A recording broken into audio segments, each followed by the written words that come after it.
ஊர்லோட சிங்கப்பூர்ல தாங்க மீன் ரேட் இப்போல்லாம் சீப்பா இருக்கு. ஊர்ல ஒரு நாளைக்கு 400 சொல்லுவாங்க. அடுத்த நாள் 800 சொல்லுவாங்க. சிங்கப்பூர்ல எப்பவுமே ஒரே ரேட்டா நானும் ஒரு 5 வருஷமா இந்த ஒரு மார்க்கெட்டுக்கு போறேன். மாஸ்லின் மார்க்கெட்டு. எப்பவுமே $5 வந்து எப்பவுமே கிடைக்கும். $5 இந்த மீனா. இப்போ இந்த பாறை மீன்னா $12 $10 அந்த ரேட்டு தான் இருக்கும்.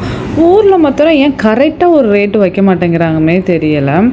ஊர்ல போயிட்டு $800 வாங்கினேன் ஒரு வாரம். அடுத்த வாரம் பார்த்தா 1200. அட சாமியெல்லாம் எங்களை விடுங்க அப்படின்னு இருந்துச்சு. ஆனால் ரொம்ப ஃப்ரெஷ்ஷாக இருக்குங்க. சிங்கப்பூர்ல நீங்கள் வெட் மார்க்கெட்டில் போய் ட்ரை பண்ணா வியாழக்கிழமை செவ்வாய்க்கிழமை போங்க. அந்த 2 நாள் தான் மீன் வந்து கொண்டு வருவாங்க. சனி ஞாயிறுனா வந்து பழைய மீன் தான் வந்து சேல்ஸ் ஆகும். ஏன்னா அங்கே ஒர்க் பண்ணுறவங்கள்ட்டே நான் கேட்டு தெரிஞ்சுக்கிட்டேன். அதனால நான் எப்போ வியாழக்கிழமை தாங்க ரொம்ப ட்ரை பண்ணுவேன்.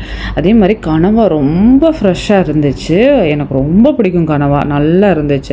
நீங்கள் இப்போ வந்து செராமிக் ஐட்டம் இதெல்லாம் வந்து வாங்கணும் சிங்கப்பூரில் நீங்கள் நினச்சிங்கன்னா இதுதான் கரெக்டான டைம். சைனீஸ் நியூ இயர் டயத்தில் நல்ல சேல்ஸ் வருங்க. வெட் மார்க்கெட்டுக்கு போங்க. நீங்கள் சனிக்கிழமை ஞாயிற்றுக்கிழமை போனாலும் நிறையா இருக்கும். அப்புறம் வாரம் ஒரு 7 days இருக்கும். இப்போ மாஸ்லின் மார்க்கெட்டில் இந்த ஆஃபர் போயிட்டுருக்கு. ட்ரை பண்ணி பாருங்கள். ரொம்ப சூப்பராக இருந்துச்சு. ரெண்டுவே வந்து $5 அப்புறம் $1 இருக்குது. நான் ஒரு 4 வகையான மீன் வாங்கிட்டு வந்திருந்தேங்க. ஒரு வாரத்துக்கு எனக்கு எல்லாமே க்ளீன் பண்ணி வச்சாச்சு.